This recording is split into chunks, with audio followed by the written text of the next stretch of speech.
రండి ప్రార్థన చేసుకుందాం. ప్రార్థన చేసుకుని దేవుని వాక్యాన్ని ప్రారంభించుకుందాం. పరమ తండ్రి అయిన దేవ యేసుక్రీస్తు ప్రభువా, మా ప్రియరక్షక, ఈ దినమును బట్టి వందనాలు. మీరు మాతో మాట్లాడబోతున్నందుకు వందనాలు.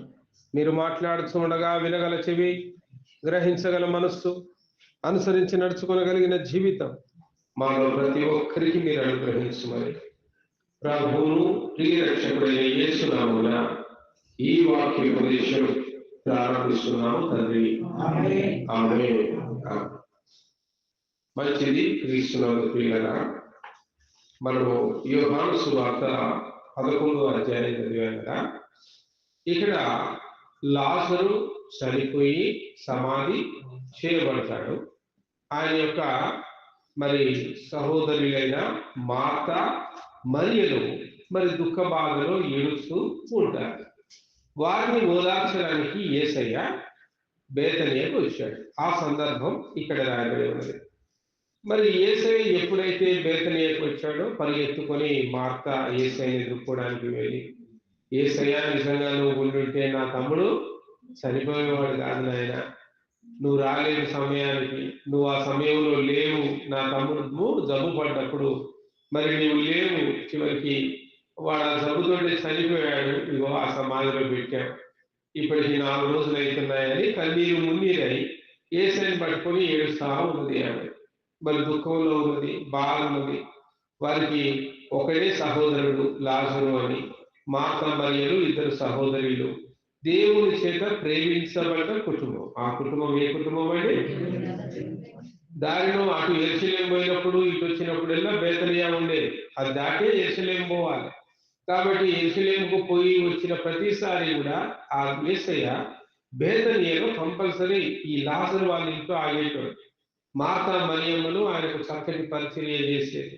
మార్త మంచి మంచి రుచికరమైన భోజనాలు సిద్ధపరిచేది, మంచి పరిచర్యలు చేసేది. మరియా ఏమో యేసయ్య పాదాల దగ్గరనే కూర్చొని అనేక ఆత్మీయ విషయాలు, వాక్యాన్ని బాగా శ్రద్ధగా ఆశగా వింటూ ఉండేది. లాజరు ఆ ఇంటికి పరిగెత్తుకొని పోవడం, యేసయ్య వస్తున్నాడంటే కావలసిన అరేంజ్మెంట్ అన్ని కూడా చూసుకోవడం. దేవుని చేత ప్రేమించబడ్డ కుటుంబం ఆ యొక్క కుటుంబం. కానీ యేసయ్య ఒక దగ్గర సేవలో ఉన్నాడు. కాబట్టి లాజరు జబ్బు పడ్డ విషయం తెలుసుకొని ఆయన సమయానికి రాలేకపోయాడు. ఒక 4 దినాలు అక్కడే పరిచర్యలో ఉండి ఇంటికి వచ్చేటప్పటికి ఆయన చనిపోవడం జరిగింది. చావు కార్యక్రమం అయింది, సమాధిలో పెట్టడం జరిగింది. అంత దుఃఖంతో, బాధతో ఏడుస్తా ఉన్నారు. వాళ్ళ ఓదార్పు ఎవరు లేరు. కాబట్టి యేసయ్యని చూడగానే దుఃఖం బాగా ఎక్కువైపోయి ఏడుస్తా ఉన్నది. అయ్యా, నువ్వు ఉండుంటే నా సహోదరుడు చనిపోయేవాడు కాదు కదా. నువ్వు సమయానికి ఎందుకు రాలేదు నాయనా అని ఒకటే బాధపడతా ఉన్నది. అయితే యేసయ్య అంటూ ఉన్నాడు, అమ్మా ఏం బాధపడకు, ఇప్పటికైనా నీ సహోదరుడు తిరిగి లేస్తాడంటే ఆమంటుంది, అవునయ్యా, పునరుత్థాన దినమున తిరిగి లేచెదడు, అది నాకు కూడా తెలుసు. కానీ ఇప్పుడు లేడు కదా నాతోటి బాధపడతా ఉన్నది. యేసయ్య లేదేంది, నువ్వు విశ్వాసం ఉంచితే ఇప్పుడే లేస్తాడు. ఈ మనకు లేదేంది, పునరుత్థానంలో సమాధులు తెరవబడతాయి, ప్రతి ఒక్కరు కూడా లేస్తారు కదా అని అనుకుంటా ఉన్నారు. అందుకే యేసయ్య మళ్ళా మార్తను అడుగుతూ ఉన్నాడు 27వ వచనంలో ఏమని, అవును ప్రభువా, నీవు ఈ లోకములకు రావలసిన దేవుని కుమారుడమైన క్రీస్తు అని నమ్ముచున్నానని ఆయనతో చెప్పారు. ఎందుకు ఆ మాట అన్నదంటే 25వ వచనంలో యేసయ్య అందుకు అంటూ ఉన్నాడు, పునరుత్థానమును జీవమును నేనే, నా యందు విశ్వాసముంచువాడు చనిపోయినను బ్రతుకును. నా యందు విశ్వాసం ఉంటే ఇప్పుడు నీ తమ్ముడు చనిపోయాడు, ఈ లాజరు తిరిగి బ్రతుకును. నువ్వు నా యందు విశ్వాసం ఉంచుతున్నావా? వాక్యం బాగానే వింటున్నావు, ఇంటికి వచ్చినప్పుడు మంచి మర్యాదలు చేస్తున్నావు, రుచికరమైన భోజనాలన్నీ పెడుతున్నావు, మా యేసయ్య అని నన్ను బాగా అభిమానిస్తున్నావు, బాగా గౌరవిస్తున్నావు, ఇవన్నీ బాగానే ఉన్నాయి. బాగా చూసుకుంటున్నావు, బాగా చేస్తున్నావు, వాక్యం కూడా శ్రద్ధగా వింటున్నావు, ఇవన్నీ మంచిగా ఉన్నాయి. కానీ నీ విశ్వాసం ఎక్కువ ఉంది. పునరుత్థానములు జీవము నేనే అని నీవు నమ్ముతున్నావా? నా యందు విశ్వాసం ఉంచిన వాడు చస్తే కూడా తిరిగి బ్రతకగలడు అన్న విషయాన్ని నువ్వు నమ్ముతున్నావా? మన జీవితంలో కూడా సమస్యలు ఏవే ఉంటాయి. బాగా దేవుని వాక్యం వింటాం, పరిశుద్ధంగా జీవించడానికి ప్రయత్నం చేస్తాం. ఒక దినమంతా మోసాలు అబద్ధాలు ఏమీ లేకుండా యథార్థంగా ఉండడానికి శాయశక్తులా మనం ప్రయత్నాలు చేస్తూ ఉంటాం. ఎప్పటికప్పుడు మనల్ని మనం శుద్ధి చేసుకోవడానికి నిత్యం ప్రార్థన ద్వారా, వాక్యం ద్వారా మన జీవితాన్ని మనం సరి చేసుకుంటూనే ఉంటాం. అయితే విశ్వాసం అనే పాయింట్ దగ్గరికి వచ్చేలోగా ఫెయిల్ అయిపోతూ ఉంటాం. చిన్న కష్టం, బాధ, ఇబ్బంది వచ్చిందంటే విశ్వాసంతో దేవుడు చేయగలడు, విశ్వాసంతో దేవుడి కార్యాన్ని నా జీవితంలో మరి దాటించగలడు. ఎందుకంటే అగ్నిలో పడి వెళ్ళినను నీవు కాలవు అన్నాడు, నీటిలో నడిచినను నీవు మునగవు అన్నాడు. పాట మంచి జోరుగా పాడతాం కదండి, పాడదామా లేదా? పాడదాం. కానీ అగ్ని పరీక్షల మీదకి వచ్చేలోగా ఏమైతే జారుకుంటాం. అవునా? నీళ్ళలో పడిపోయే పరిస్థితి మన ముందుకు వస్తే జారుకుంటాం. ఎర్ర సముద్రం ఎదురుగా వచ్చింది, ఏమైంది? ఇజ్రాయేల్ అంతగా గోలు పెట్టారు. ఏమయ్యా, ఈ అరణ్యంలో సావడానికి తెచ్చేవా మమ్మల్ని? మోసే మీద తిరుగుబాటు మొదలు పెట్టారు. కొంత దూరం ప్రయాణం చేసిపోయారు, దాహానికి నీళ్లు లేవు, మొత్తం గొంతులు ఎండిపోయాయి, పశువుల గొంతులు ఎండిపోయాయి, మనుషుల గొంతులు ఎండిపోయాయి, దాహానికి నీళ్ళు లేవు. ఏమయ్యా, అరణ్యంలో సంపడానికి తెచ్చేవా అన్నారు. మాట్లాడితే సావే, ఇంకో ముచ్చటే లేదు. మాట్లాడితే దేని గురించి మాట్లాడే వాళ్ళు? సంపడానికి తెచ్చావా? ఇక్కడ పరిస్థితి కూడా అదే. నేటి క్రైస్తవ్యం వాళ్ళలో ఉన్న సమస్య ఏంటంటే వాక్యం బాగా వింటారు, ఇంట్లో ప్రార్థన బాగా చేసుకుంటారు, మంచి మంచి పాటలు పాడతారు కదండి, పాటలలో అర్థవంతమైన పాటలు పాడతారు, కొత్త కొత్త చక్కగా నేర్చుకొని పాడతారు. కానీ ఎక్కడ ఫెయిల్ అవుతారంటే నమ్మడంలో, విశ్వాసం ఉంచడంలో. దేవుడిది చేయగలడు అనే విశ్వాసం, నమ్మకం ఏమైతుందని అక్కడ మనం ఫెయిల్ అవుతున్నాం. అందుకే దేవుని కార్యాలు మనం చూడలేకపోతూ ఉన్నాం. నమ్ముట నీ వలనైతే నమ్మువానికి సచ్చినోడు కూడా పక్కకాదు. హల్లెలూయా. అందుకే ఆ మాట అడుగుతున్నప్పుడు 27వ వచనంలో ఆమె దానికి జవాబిస్తున్నది, అవును ప్రభువా, నీవు లోకమునకు రావలసిన దేవుని కుమారుడైన క్రీస్తు అని నమ్ముచున్నాను. ఆమేన్. హల్లెలూయా. ఆయన దేవుని కుమారుడైన క్రీస్తు అని నమ్మాలి. మనకేంటంటే కష్టాలు వస్తే, కష్టాలు పోగొడితే దేవుడు చాలు అని మనం నమ్ముతాం. అక్కడ ప్రాబ్లం ఉంది. వ్యాధి బాధలు వచ్చినప్పుడు నా రోగం పోగొడితే చాలు, నా దేవుడు మంచోడు, అక్కడ ప్రాబ్లం ఉన్నది. వయసు వచ్చినా పెళ్లి కాట్లే, నా కొడుకు పెళ్లి అయితే చాలు, అక్కడ ప్రాబ్లం ఉన్నది. అవునా? పెళ్లి అయిపోయింది, కొంతకాలానికి ఇంకా పిల్లలు పుట్టట్లే, అబ్బా పిల్లలు పుడితే చాలు, అక్కడ ప్రాబ్లం ఉన్నది. అంటే దేవుని యందు మన విశ్వాసం ఏ రీతిగా ఉంది అంటే వ్యాధి వచ్చినోడు బాగుపడితే చాలని కదా, అప్పులైనోడు అప్పులు పోతే చాలని, కష్టాలున్నోడు కష్టాలు పోతే చాలని, ఎవరు పెళ్లి చేసుకుంటే చాలని, పెళ్ళైనడికి పిల్లలు కలిగితే చాలని. అసలు దీనికోసం అండి దేవుడు, నిజం చెప్పండి, దీనికోసం అండి ఆయన ఈ లోకానికి వచ్చింది? నీకు పెళ్లి చేయడానికి వచ్చినాడు, నీకు పిల్లలు చేయడానికి వచ్చినాడు, నీకు రోగం వస్తే బాగు చేయడానికి వచ్చినాడు. అసలు ఆయన వచ్చిన పర్పస్ ఏంటి మీరు చెప్పండి? నశించిన దానిని వెదకి రక్షించుటకు ఆయన ఈ లోకములకు వచ్చెను. హల్లెలూయా. That is the main purpose. అయితే నువ్వు దేవుని కలిగి ఉంటే ఇవన్నీ ఆటోమేటిక్ ఉంటాయి. మొదట ఆయన నీతిని, ఆయన రాజ్యమును వెతకండి, అప్పుడు భూ సంబంధమైన ప్రతి మేలు మీకు అనుగ్రహించబడదు. ఇక్కడ ఉన్నది లాజిక్. మనం అక్కడున్న నీతిని, రాజ్యాన్ని పైకి చూడట్లేదు. మనం ఎంతసేపు ఏం వెతుకుతున్నాం?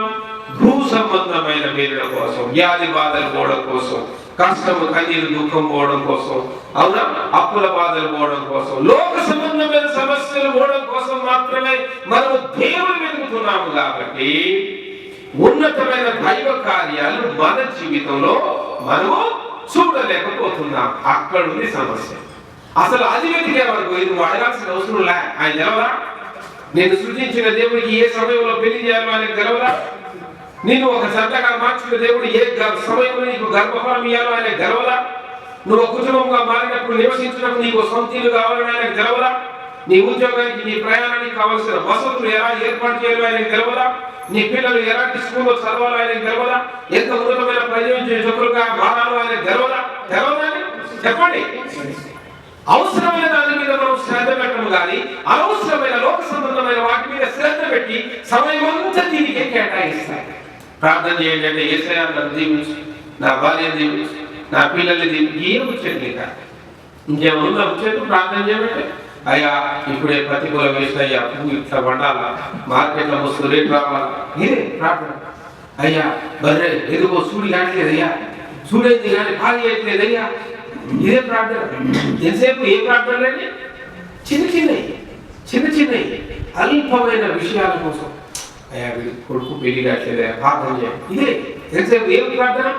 అయ్యా వీడు రక్షణ పొందాలి, వీడు బాప్తిస్మం తీసుకోవాలి, దీనికోసం ప్రార్థన చేయని అడుగు.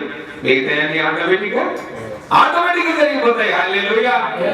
ఏమి తిన్నా ఏమి తాగుతున్నా అని నువ్వు ఆలోచన చేయాల్సిన అవసరమో లేదు. మొదట అది పైన రాజాన్ని నేను పరలోకం పోదునా, ఈ దేవుడు నా జీవితంలో నేను ఆడిన అబద్ధాలకు, నేను కలిగిన మోసపాటలకు, నేను గురిగిన పురుగుకు, నేను సరిగిన చదువులకు అసలు నేను పరలోకం పోయేదనా? దీని గురించి చింతపడు. ఫస్ట్ దాన్ని వెతుకు. వాము నేను అసూయ పడ్డా, అనవసరంగా మా అత్తయ్య మీద నేను అసూయతో మాట్లాడాను, మా తమ్ముడు ఇల్లు కట్టుకుంటున్నాడని ఓర్వలేక తమ్ముడి మీద ఏదో గురిగాను. అమ్మా ఇది దేవుని దృష్టిలో పాపము కాదా? ఇది పాపము చేసిన ఎడల నేను పరలోకమును కోల్పోదుగా? దీని మీద చిన్న పెట్టు. భక్తిగా జీవించడానికి ప్రయత్నం చేయి, యథార్థంగా జీవించడానికి ప్రయత్నం చేయి. నీ జీవితాన్ని మార్చుకో. యేసయ్యను ఎలా మనం గ్రహించాలట? ఆయనే క్రీస్తు. యేసే మనం ఎదురు చూచుచున్న క్రీస్తు. అవునండి. మార్త ఎలా గ్రహించింది? 27వ వచనంలో చెప్తుందిగా, నీవు లోకములకు రావలసిన దేవుని కుమారుడైన క్రీస్తువని నమ్ముచున్నాను. ఆమేన్. నేను యేసే క్రీస్తు అని నీవు నమ్ముచున్నావా? నీ రోగం పోగొట్టిన ఆ యేసే, మనం ఎదురు చూస్తున్న క్రీస్తు, మన విమోచకుడు అని నమ్ముచున్నావా? నీ వ్యాధి బాధల్ని పోగొట్టిన ఆ యేసే నిన్ను రేపు పరలోకం చేర్చగలని నమ్ముచున్నావా? నీ కష్టము కన్నీరు దుఃఖమునంతా కూడా పోగొట్టిన ఆ యేసే, ఏ యేసే దగ్గరికి వస్తే ఆ యేసే రేపు నేను పరలోకంలో మరి నిత్య నివాసంలో ప్రవేశించగలని, నీకు పునరుత్థానం ఉన్నదని, నీవు తిరిగి లేస్తావని నీవు నమ్ముచున్నావా? ఈ రోజు మన ప్రశ్న అదే. యేసే క్రీస్తుని నమ్ముచున్నావా? మనం నమ్ముచున్నావా?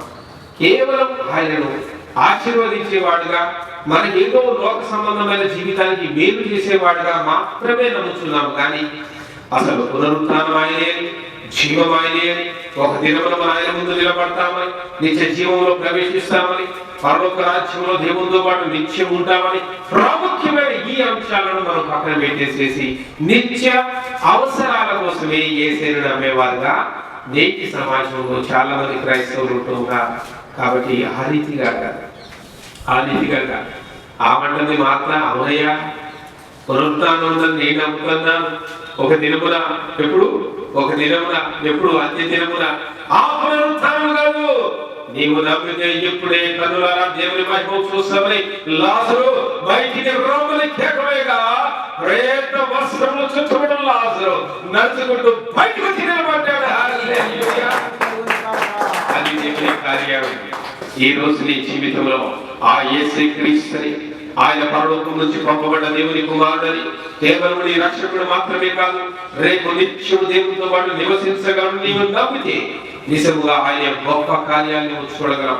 నతానియేలు కూడా ఇదే సాక్ష్యం ఇస్తూ ఉంటాడు. ఇదే యోహాను సువార్త 1వ అధ్యాయం 49వ వచనాన్ని మనం గమనించినట్లయితే నతానియేలు యొక్క సాక్ష్యం ఉంటూ చూడండి. అక్కడ బోధకుడా నీవు దేవుని కుమారుడవని ఇశ్రాయేలు రాజువని. హల్లెలూయా. ఇక శక్తి మహిమ కలుగును గాక. నతానియేలు ఏమో నమ్ముతూ ఉన్నాడు. యేసు ప్రభువును చూసి, అయ్యా నిజముగా నీవు దేవుని కుమారుడవు, ఇశ్రాయేలును పాలించు రాజువు, యూదుల రాజువు, దావీదు కుమారుడుగా వచ్చి దావీదు సింహాసనము మీద ఎక్కి పాలించగలిగిన యూదుల రాజువు నీవే. యూదుల రాజు ఎవరండి? ఆ యేసు క్రీస్తు ప్రభువే నేను నమ్ముచున్నా. నతానీయేలు కళ్ళు తెరవబడ్డాయి. మార్త నమ్ముతున్నది. యేసయ్య నమ్ము ప్రభువా, నిజముగా నీవు పై నుండి పంపబడ్డ దేవుని కుమారుడమైన క్రీస్తు అని నేను నమ్ముచున్నాను. నతానీయేలు అంటున్నాడు, అవును ప్రభువా, నిజముగా నీవే క్రీస్తు అని, నీవే లోక రక్షకుడు అని, నీవే యూదుల రాజు అని, ఇశ్రాయేలును పరిపాలించు రాజు అని నేను నమ్ముచున్నాను. ఇదే యోహాను సువార్తలో సమరయ స్త్రీ కూడా అదే సాక్ష్యం ఇస్తూ ఉంటుంది. చూడండి 4వ అధ్యాయము 29వ వచనాన్ని గమనిస్తే, మీరు వచ్చి నేను చేసినవన్నీ నాతో చెప్పిన మనుష్యుని చూడండి. మీరు వచ్చి నేను చేసినవన్నీ నాతో చెప్పిన మనుష్యుని చూడుడి, ఈయన క్రీస్తు కాడా? హల్లెలూయా. క్రీస్తు పరిచయం చేస్తుంది. సమరయ స్త్రీతో సుదీర్ఘమైన చర్చ నడుస్తుంది కదండి. యేసు ప్రభు మరి బావి దగ్గర కూర్చొని ఆ యొక్క సుతార్ అనే ఊర్లో ఆ సమరయ స్త్రీతో మాట్లాడుతూ ఉంటాడు. మిట్ట మధ్యాహ్నం మరి ప్రజలు ఎవరు లేని సమయంలో రహస్యంగా వచ్చి బావిలో నీళ్ళు చేరుకొని పోదామంటే ఆమె కోసం యేసయ్య కాపు కాసుకొని కూర్చున్నాడు. చూసారా ఆయన ఎంత ప్రేమ కలిగిన దేవుడు నశించిన దానిని ఎలా వెతికి రక్షిస్తున్నాడు. ఆయన ఒక స్త్రీని రక్షించడానికి తన సమయాన్ని ఒక దినమంతా గడిపాడు. అక్కడ బావి దగ్గర కూర్చున్నాడు. ఆయన తెలిసి మధ్యాహ్నం ఉంటుంది, పబ్లిక్ ఉన్నప్పుడు రాదు. ఎందుకు? పాపాత్మురాలైన స్త్రీ 5 పెనిమిట్లు. ఎంతమంది పెనిమిట్లు అంట? 5 పెనిమిట్లు ఉన్నారట. కానీ ఎవడు ఆమెతో లేడు. అంటే ఆ స్త్రీ జీవితంలో సమాధానం లేదు. నా ఇష్టం అని బతికే స్త్రీతో ఏ పురుషుడు కూడా ఉండలేదు. సంసారం అంటే భార్యాభర్తలు ఒకరినొకరు అర్థం చేసుకోవడం, ఒకరి మాటకు ఒకరు గౌరవం ఇచ్చుకోవడం, విధేయత చూపించడం. అప్పుడే కుటుంబంలో ఏముంటుందండి? సమాధానం. నా ఇష్టం అనుకుంటే ఏమైతే ఆ ముగ్గురు వదిలేసిపోయాడు. నువ్వు పోతే పోయినవరా నీ కొని పట్టుకుంటే ఆడు కొంతకాలం ఉంటాడు. మళ్ళా నా ఇష్టం అన్నది. మళ్ళా 2వ వాడు పోయాడు. మళ్ళా 3వ వాడు వచ్చాడు. మళ్ళా 4వ వాడు వచ్చాడు. 5వ వాడు వచ్చాడు. ఎంతమంది పేరు పెట్టారట? ఊర్లో సాక్ష్యం ఉంటుందండి. అలాంటి స్త్రీకి ఉండదా? సిగ్గుమాలిందానా 4 తిరుగుతా ఉంటే ఇక ఆమె 4తో కలవగలదు. అది వీళ్ళందరూ చేరుకుని పోయిన తర్వాత మిట్ట మధ్యాహ్నం ఎవరికల్లో వాళ్ళు ఉండుకొని తింటారు కదా. ఆ టైంలో ఎవరు బాయి కట్టి అడిగా అప్పుడు మీరు చేరుకుందాం తీయని ఆయనకి వస్తే యేసయ్య సువార్త ప్రకటిస్తున్నాను. ఆశ్చర్యకరమైన సువార్త. అమ్మా, ఈ నీళ్ళ కోసం ఇంత ప్రయాసపడుతున్నాం కదా, నీవు నన్ను నమ్మితే జీవ జలమును నేను నీకు ఇస్తాను, జీవాహారము నేను నీకు ఇస్తాను. నేనిచ్చు నీకు తాగువాడు మరి ఎన్నడూ దప్పికొనడు. ఎప్పుడైతే ఆ మాటలు వినను, తన హృదయంలో నుండి పాపములను గురించి దేవుడైతే చూపించాడో ఆ యేసు ప్రభుని వెంటనే మోకాళ్ళ మీద కూలబడి, అయ్యా నిజముగా మేము చూస్తున్న మెస్సియావు నీవే, నిజముగా నీవు దేవుని కుమారుడైన క్రీస్తు అని పలికింది. హల్లెలూయా. ఆమె పలకడమే కాదు, ఊరు మొత్తం ఏకం చేసింది. పోయి చూసినారు. ఆ రోజు దాక్కుని బతికిన ఆమె ఈ రోజు యేసయ్య జీవితంలోకి రాగానే ఏమొచ్చింది? ధైర్యం వచ్చింది. ఆ ధైర్యంతో ఊర్లోకి పోయింది. ఊర్లో ఉన్న వాళ్ళందరినీ జమ చేసింది. ఇగో భార్య ఇక్కడ నేను ఆయనతో మాట్లాడినా మీరు కూడా రండి, మనం ఎదురు చూస్తున్న మెస్సయ్య ఆయనే క్రీస్తు, నేను నమ్మాను, మీరు కూడా రండి. ఊరు మొత్తాన్ని పట్టుకొచ్చింది. ఊరి మొత్తాన్ని. కాబట్టి దేవునికి తెలుసు ఎవరు విలువైన పాత్రలు, ఎవరు వెలగల పాత్ర. అంత వెలగల పాత్ర మలినమైన జీవితంతో జీవించినందున దాక్కున్నాడు. కానీ ఎప్పుడైతే జీవితంలోకి యేసే ప్రవేశించాడో ఆమె జీవితంలోని మలినమంతా కూడా కడిగివేయబడింది. యేసు రక్తం చేత కడిగివేయబడింది. సమరయ స్త్రీ శుద్ధురాలిగా మారి ఒక ఊరినే రక్షించగలిగింది. హల్లెలూయా. ఆమేన్. శుద్ధులమని మేము విశ్వసించి కలిగి ఉన్నాం. హల్లెలూయా. విశ్వాసం కలిగి ఉన్నాడు. ఎవరు? పేతురు.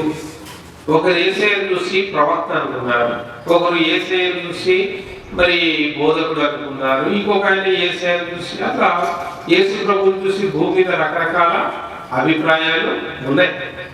కొందరు ఆయన నమ్మారు, కొందరు ఆయన నమ్మలేదు. కొందరు ఆయననే పరీక్షించడానికి వచ్చినారు. రకరకాల సందేహాలు ఇష్ట పరిస్థితుల్లో పెట్టారు. ఆ పరిస్థితుల్లో కొందరు యేసేతో నడిచారు, కొందరు యేసేను విడిచారు. అప్పుడు యేసే పేతురుని అడుగుతూ ఉన్నాడు, ఏమయ్యా మీరు నాతో నడవగలరా? మీరు నాతో పాటు ఇంత కఠినమైన బోధను ఎవరు అనుసరించగలరు? అంటే ఉండేవాళ్ళు ఉండండి, అనుసరించిన వాళ్ళు అనుసరించండి, నచ్చని వాళ్ళు వెళ్ళాలి అనుకున్న వారు వెళ్ళండి అని యేసయ్య ఓపెన్ ఆప్షన్ ఇచ్చాడు.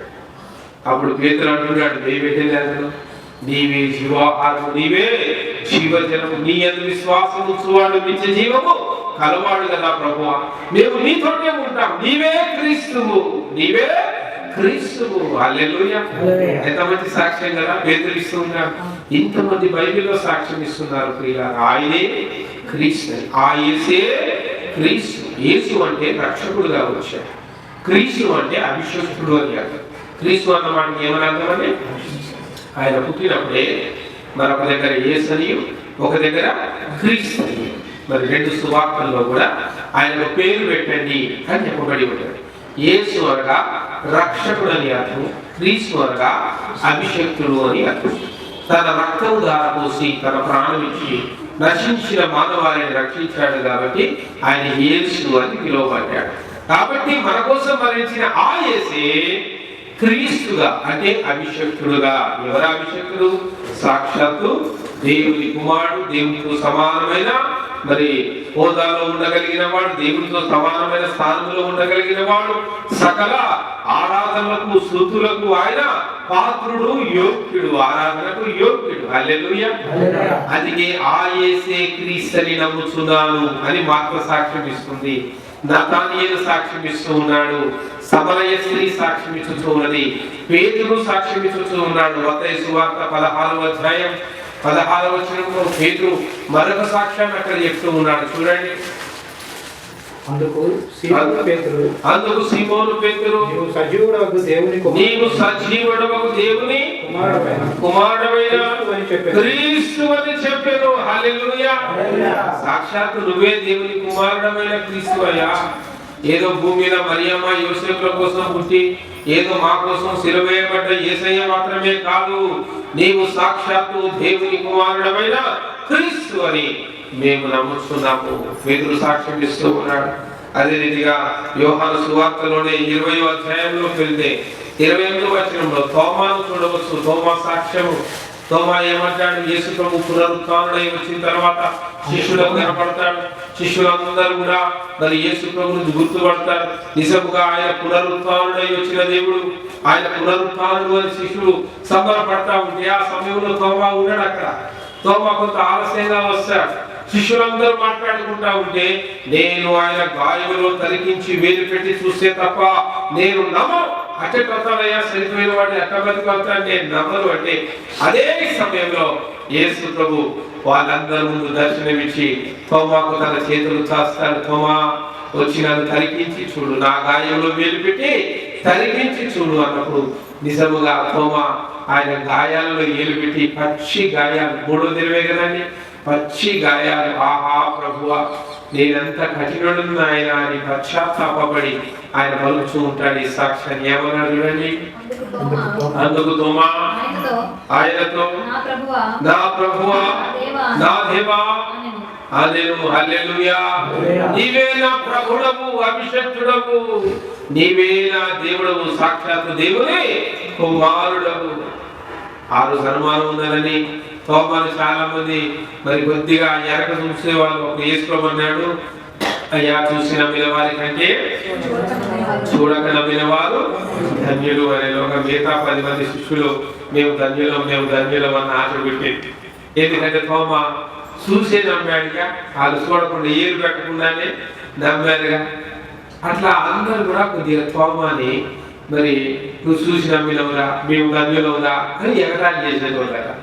ఈ శిష్యులందరూ ఎగతాళి చేస్తా ఉంటే పాపం తోమా చాలా ఫీల్ అయిపోయాడు.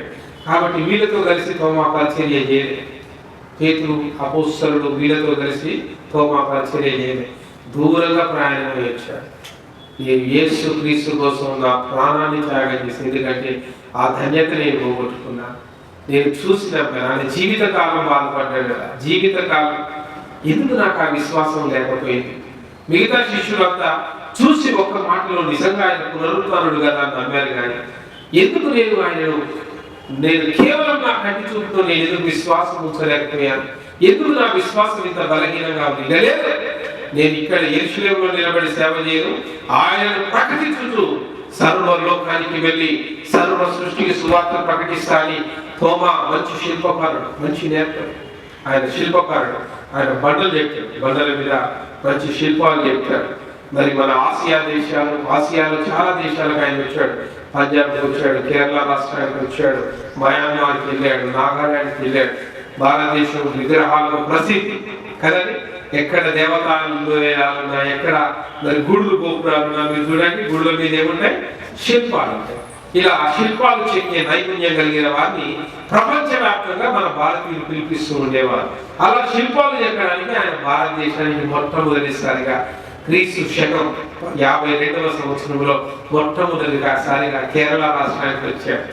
కేరళ రాష్ట్రానికి శిల్పాలు చెప్పుకుంటా సువార్త చెప్పేటప్పుడు శిల్పాలు చెప్పు ఏముంది, ఈ రాయిని మనము చెప్తే అది దేవుడుగా మారాడు. కానీ ఈ రాయి కంటే గొప్ప దేవుడు ఒకడు ఉన్నాడు. ఈ రాయికి చెవులుండి వినము, నోరుండి మాట్లాడు, కళ్ళుండి చూడదు, కానీ ఒక దేవుడు ఉన్నాడు. ప్రార్థన చేస్తే చుట్టూ శిల్పాలు చెప్పేటప్పుడు ఎవడరా దేవుడు, ఎవడరా అంటే ఆయనే యేసు, ఆయనే క్రీస్తు. హల్లెలూయా, ఆమేన్. కాబట్టి ఈరోజు భారతదేశంలో పంజాబ్ పోయినా తోమా దేవాలయాలు ఉంటాయి, కేరళకు పోయినా తోమా దేవాలయాలు ఉంటాయి, హిమాచల్ ప్రదేశ్ కూడా, నాగాలాండ్, మయన్మార్ పోయినా ఈ యొక్క తోమా స్థాపించిన దేవాలయాలు. ఇన్ని ప్రాంతాలు ఆయన జీవితం అంతా ఇక్కడ.